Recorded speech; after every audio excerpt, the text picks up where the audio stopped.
when you want to write a paper and you want to structure it using an outline, it's usually, it varies a little bit based on the kind of paper that you want to do. But let's say that you needed to do a report on a particular person, or perhaps the history of a marketing campaign or something like that. Always, the best thing to do is to start off with an introduction. And in that introduction, you want to talk about first, what's the topic? So in this case, we might say some insights about such and such person. Next, so what, who cares? You want to tell them what's important about this subject. Part of this whole thing is like psychological, in that you want to draw people in and make them go, oh, okay, that sounds like a cool paper. I'm going to keep reading it, instead of like, oh, this sounds really boring, I'm not going to. So a little bit about why that's important is a really good idea to include. And none of these have to be big or expansive, really. So then the next thing you want to do is you want to tell them what you're going to tell them. In this paper, I'm going to explore A, B, and C. Boom, done. Now the second part is you get into the A, B, and C. So you've told them A, B, and C up here. And so this is A. And let's move it down a little bit. So this is B. And this is C, whatever those things are. So for instance, if I was writing a paper about Ernest Hemingway, let's say, you might start off with early life, middle life, and fame. The later years. If you were doing a marketing campaign, a history of a marketing campaign, how was it conceived? What happened when it was put into place, and then what ended up happening with it later on? How did they adapt it or not? Each of these underneath there can also have, subject. Let's get rid of those to avoid the confusion. And then you could have, little pieces here. Perhaps are the more notable aspects, the subject. So if we were talking about a person, where were they born? What was his family like? Education, birth,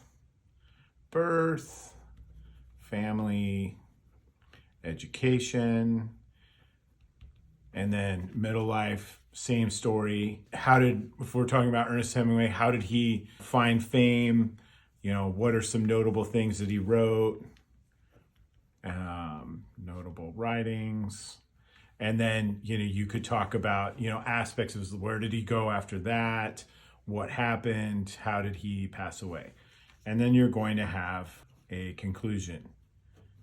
And in the conclusion, you're going to have, again, kind of like some summary opinions that perhaps you've drawn from it. So your opinion. And then B, tell them what you told them. So this time you've told them what you're going to tell them up here, then you tell them what you told them. These should not be the same, so not copy and paste.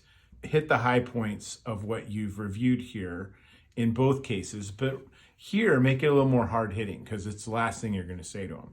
And bring your part into that. What is your analysis? What is your thoughts on that? And of course, these all depend on what you're doing. And is this for a class? Is this for work? Whatever. But this kind of process, especially if you were going to take a couple things away from here about using outlines, so what, who cares? Tell them what you're going to tell them, then tell them what you told them.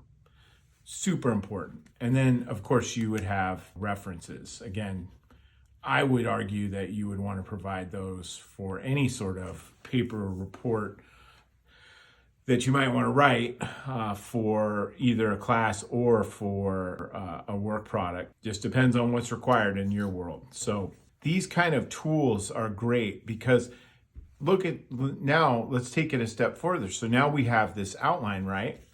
and we know that we're going to have to write a paper, we can take these become, and this is one of my kind of, I don't know what you would call it. It's the way that I approach it. You could call it a great organizational strategy, or you could call it a nervous tick. It just really varies depending on the day.